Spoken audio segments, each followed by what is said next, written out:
لو معاك مبلغ وعايز تحافظ عليه وتحقق أعلى عائد ممكن في عام 2026 يبقى الفيديو ده معمول مخصوص ليك.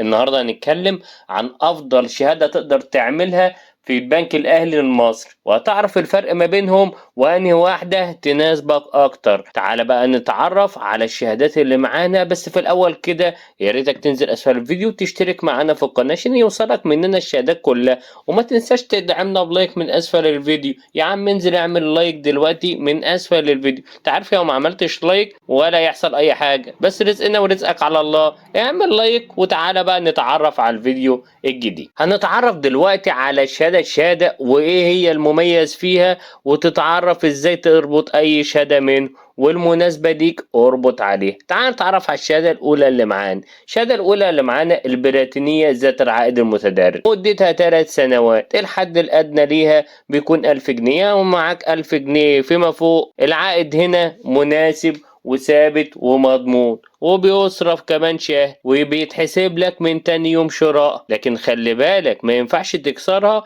قبل مرور 6 شهور عليه، ولو كسرتها بتخسر أكثر من 70% من أرباحك. علشان كده لو عايز تعمل شهادة اعملها، مش عايز تعملها ما تعملش الشهادة من الأول. العائد هنا بينقسم معانا قسمين. السنة الأولى لو أنت عايزها شهري والعائد ينزل لك كل شهر يبقى السنة الأولى بتاعتك 21%، والسنة الثانية 16.4%، والسنة الثالثة 12%، والعائد هنا هينزل لك كل شهر، لكن كل سنة العائد بيختلف معاك.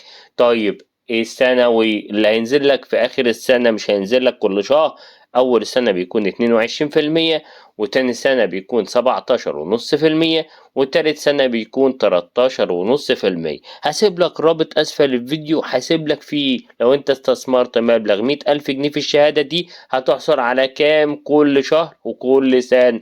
ما تنساش إن أنت تشوفه من أسفل الفيديو. المميز الكبير هنا بقى إنك تقدر تستلف كمان بضمان الشهادة، يعني لو اتزنقت ممكن تروح تعمل سلفة بضمان الشهادة، بس أنا ما بحبهاش.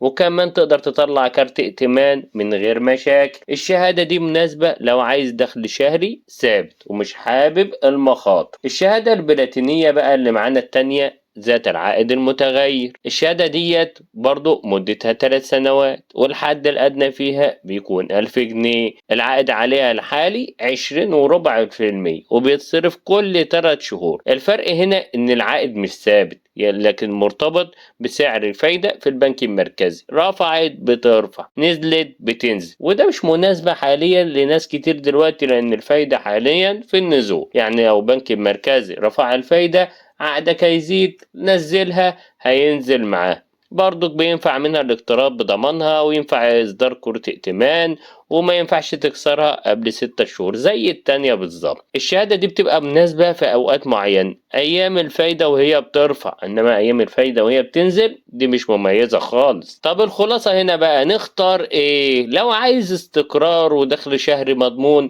الشهادة المتدرجة هي اختيارك الأمثل لمدة 3 سنوات.